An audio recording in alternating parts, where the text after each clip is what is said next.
So when they met together, now I want y'all to hear what Jesus just said. And I want you to hear the randomness of the disciples. The disciples all of a sudden say, well, Lord, that you're at this time going to restore the kingdom of Israel. Hold it down. Why should that even be a question?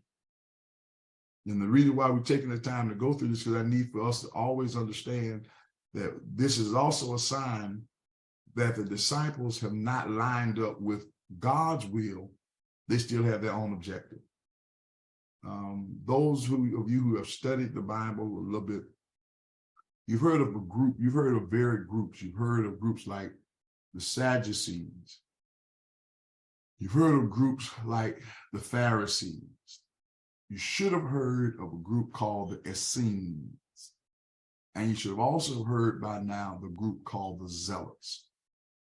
Well, a part of Jesus's disciples were zealots. There were people who were wanting and preparing to go to war in order to move Rome out, move Roman tyranny out, to push them out. They wanted to start a massive war. And they were believing the Messiah's objective was to come in and to do that. That's the rulership that they envisioned, that the Messiah would come and drive out everything and anybody that was not connected to Abraham's seed. And so they were looking for his bloodline seed. They were thinking that that was what his objective was going to be. So here they are, even after the resurrection, focusing in on, is it now time to get rid of Pilate? Is it now time to get rid of Caesar? Is it time for us to get rid of Caesar Augustus, Julius, all them folks? Are we time for us to get rid of all these people? Can we get rid of them now? Now that you have been resurrected, because their minds are centered on their objective. And when you begin the process of seeing people, which is one of the things of which I always say, that's why we have to pray for the Holy Spirit to indwell within us and to lead and guide us, is because there's one verse that Jesus says in Gethsemane that the Holy Spirit moves us to. Here it is. Not my will, but thine be done. The objective of the Holy Spirit is to help us to come in line with what God desires for us. Lord have mercy. It's a challenge for us to lose our perspective and our agendas. And so here they are, operating still from the perspective, this is what I want to do. We want the kingdom of Israel to be restored. We want Israel to be put back in the kingdom status. We want to get rid of all this other stuff. And that was not what Jesus was talking about. He said, I need y'all to wait till the Holy Spirit comes and y'all all of a sudden turn the corner. Talking about, hey, isn't that time for you to put Israel back in the kingdom status? Is this the moment? And Jesus does not, in my opinion, does not respond kindly to this.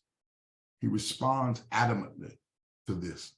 As he says, it is not for you to know the times or dates the Father has set by his own authority. In essence, don't ask me that. That ain't the agenda right now. That's you on the wrong page. That's God's business. That's God's assignment. God's gonna handle that. God got the time. He got the date already set. When he's gonna line stuff up in accordance to the way he wants it to be. It ain't your agenda. It ain't your assignment.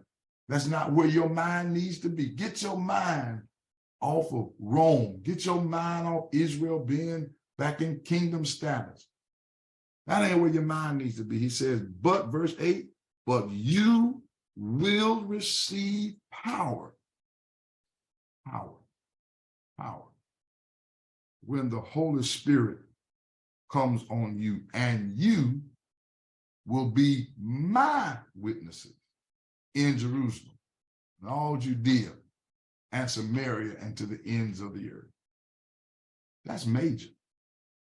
That's major when you're able to hear Jesus trying to get their minds off of what they keep wanting to make an assignment for Jesus. And Jesus been trying to tell y'all all this time, that's not my assignment. That's not my objective.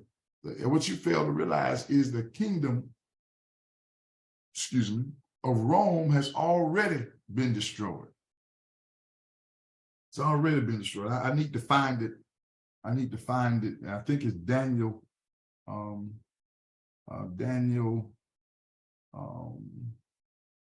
Daniel chapter, I think it's chapter 2, but I want to make sure I have it.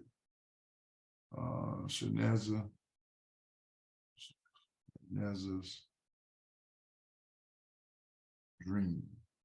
Is it Daniel 3? It's Daniel 2. Okay. If you got your Bibles, go to Daniel 2 real quick. And I want you to remind yourself, Daniel chapter 2, when he has this dream, he could not have it interpreted. But here is Daniel trying to interpret the dream. In verse 31, you looked, O king, and there before you stood a large statue, an enormous dazzling statue, awesome in appearance. The head of the statue is made of pure gold, its chest and arms of silver, its belly and thighs of bronze, its legs of iron, its feet partly of iron and partly of baked clay. While you were watching, a rock was cut out, but not by human hands. It struck the statue on its feet of iron, and the clay smashed them. Y'all hear that? It struck the feet of iron and the clay and smashed them. And the iron, the clay, the bronze, the silver, and the gold were broken to pieces at the same time and became like shaft of a threshing floor in the summer. The wind swept them away without leaving a trace, but the rock that struck the statue became a huge mountain and filled the whole earth.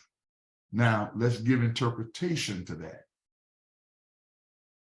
It was believed that you've had, in that time frame, you had the Babylonians, you had the Medes, the Persians, then you had the Greeks, and then you had the Romans. It's believed that the Romans, based upon our understanding of the statue, is a representation of the clay and the iron. And lo and behold, as you realize, Rome basically consumed